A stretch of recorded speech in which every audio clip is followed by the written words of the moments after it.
Voici un commentaire du croquis de géographie concernant les dynamiques territoriales des États-Unis, qui est un des 5 croquis à connaître pour le bac en terminale S.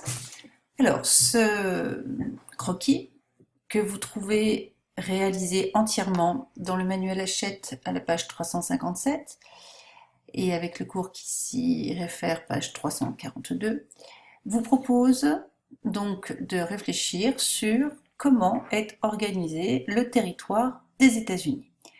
Alors, comment procéder pour arriver à un tel croquis? Vous devez d'abord analyser le sujet. Analyser le sujet, ça veut dire non pas se mettre immédiatement à réciter par rapport à un sujet que l'on a forcément déjà travaillé en classe, mais c'est bien de réfléchir une autre fois à ce que veut dire ce sujet, les dynamiques territoriales des États-Unis. Donc, dans un premier temps, il faut délimiter l'espace concerné. Les États-Unis, sans oublier Hawaï et l'Alaska. C'est fondamental. Ensuite, il faut identifier et définir les mots-clés. Ce sujet est court, il s'agit des dynamiques territoriales. Alors, qu'est-ce que l'on entend par dynamique territoriale? On entend les espaces qui sont fortement intégrés à la mondialisation, mais on entend aussi identifier les espaces de commandement, c'est-à-dire les métropoles, plus ou moins grandes, mais également les espaces transfrontaliers, et puis les interfaces.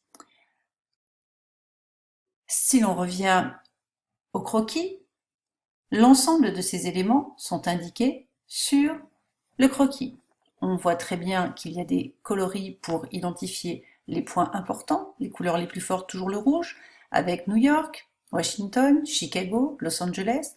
On voit une immense région, le cœur des États-Unis, la première région occupée, l'espace du nord-est qui est lui aussi dans une couleur forte, donc il est identifié pour montrer que dans ces dynamiques territoriales, c'est un espace majeur.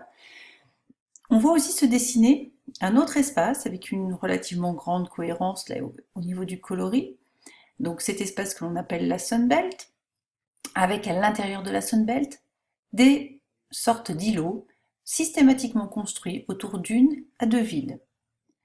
On retrouve ici une conurbation qui s'appelle la Métrolina, on en retrouve une autre en Floride, puis une autre zone au Texas, une autre zone en Californie, et enfin une dernière zone dans ce que l'on appelle le Puget Sound, autour de Seattle.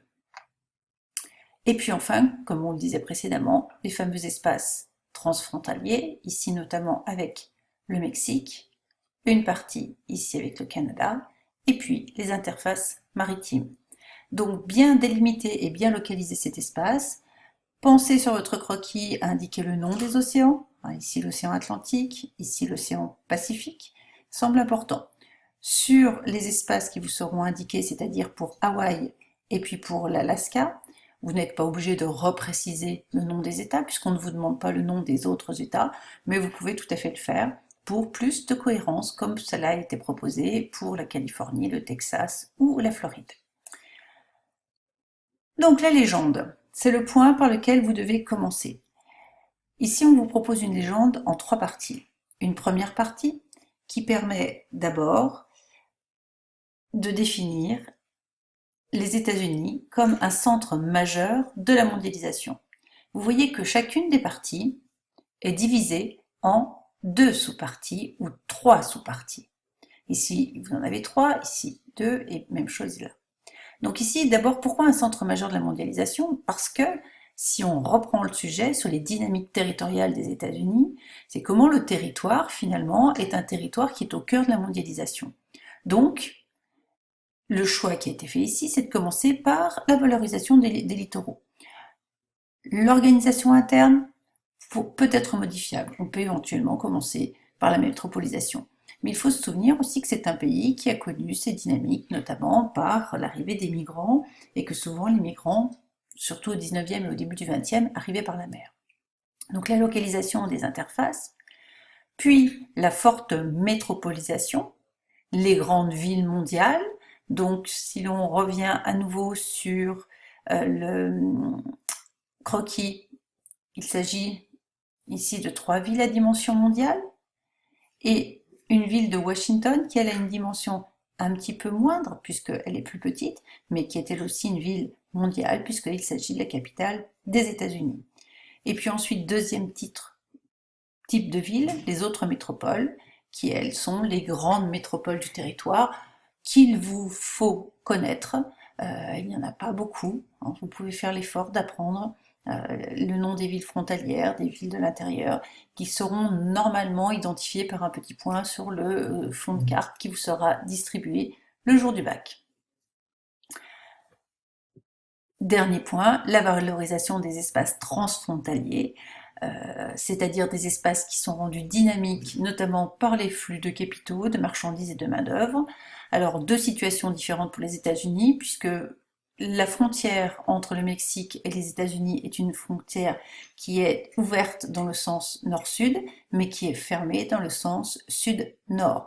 Donc, la création de ces espaces, ce sont souvent des espaces qui se localisent sur le territoire du Mexique pour pouvoir bénéficier d'une main-d'œuvre peu chère, pour pouvoir bénéficier, pour pouvoir vendre des marchandises et pour pouvoir également investir. En ce qui concerne la deuxième interface entre le Canada et les États-Unis, elle est toute autre nature, puisque là, le territoire sont ouverts de part et d'autre de la frontière, et là, il s'agit de recréer une immense région industrielle, dynamique, une immense région commerciale, une immense région économique, qui est le cœur des États-Unis. Deuxième temps de la légende, après avoir identifié, donc vous voyez essentiellement quand même des points, hein, des points importants, on va partir des contrastes spatiaux persistants. D'abord identifier les fameuses régions motrices de la puissance, donc qui sont au nombre de deux, on l'a dit tout à l'heure. Le nord-est, cœur économique des États-Unis, avec une immense conurbation à qui l'on a donné un nom, qui est la mégalopolis, qui est un espace urbain de plus de 600 km du nord au sud et qui est considéré comme l'hypercentre des États-Unis puisqu'elle concentre la capitale politique et la capitale économique. Le croissant périphérique, qui est l'espace dynamique de renouvellement des territoires depuis environ une quarantaine d'années, et on y identifie à l'intérieur de ce croissant périphérique des espaces moteurs. Et puis enfin, les périphériques que l'on considère comme plus ou moins intégrés, qui sont de l'ordre des déséquilibres territoriaux, c'est-à-dire que ce sont pour les États-Unis, non pas des territoires qui sont mal intégrés à la mondialisation, mais plus des espaces de réserve de la puissance, les grandes plaines, les rocheuses, hein, qui est une périphérie qui est moins peuplée. Et puis, il y a également l'Alaska et Hawaï, qui offrent, elles, des ressources naturelles importantes, comme le pétrole. Et puis pour cet espace de réserve, si on revient sur la carte ici à l'intérieur, qui laisse évidemment, qui donne des espaces de réserve agricoles très importants pour les États-Unis.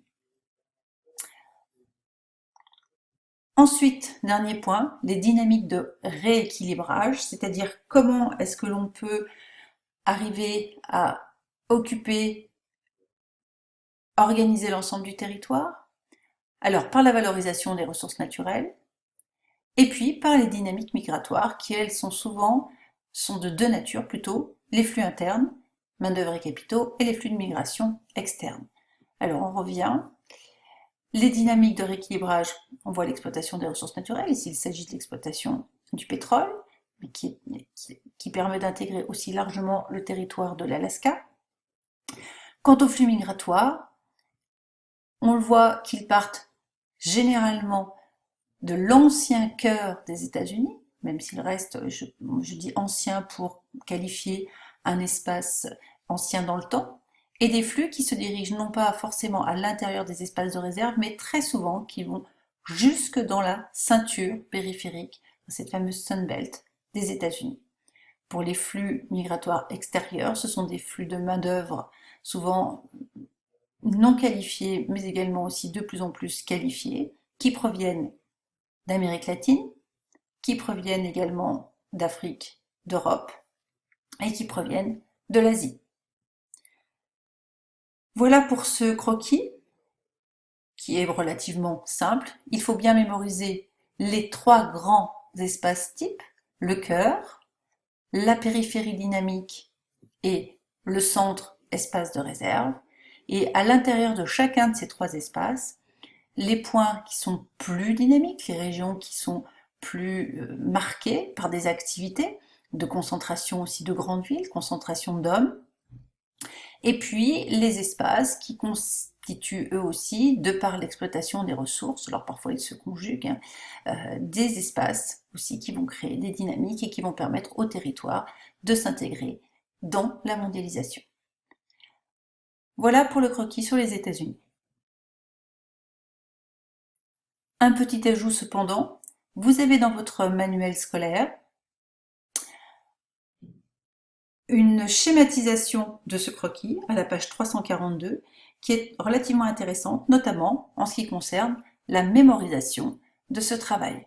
Donc je vous conseille aussi de vous y référer afin de mieux mémoriser et de travailler. Ça vous permet de faire un croquis à main levée et puis d'identifier clairement les 3 espaces et puis les espaces moteurs.